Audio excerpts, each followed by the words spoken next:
አዎን አቤቱ የሁሉ አምላክ ነህ። አዎን አቤቱ የሁሉ ንጉሥ ነህ። አዎን አቤቱ ሁሉን የምትገዛ ነህ። አዎን አቤቱ ሁሉን የምታድን ነህ። አዎን አቤቱ በእውነት የሁሉ ገዢ ነህ።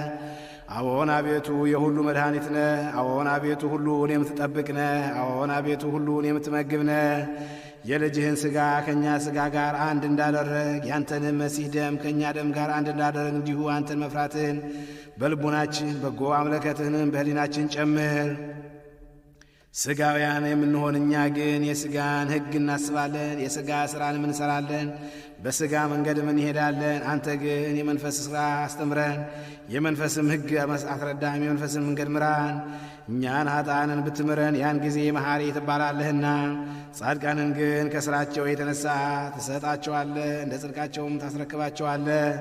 የቀደመ በደላችንን አታስብብን፣ አቤቱ ይቅርታ ፈጥኖ ይደረግልን።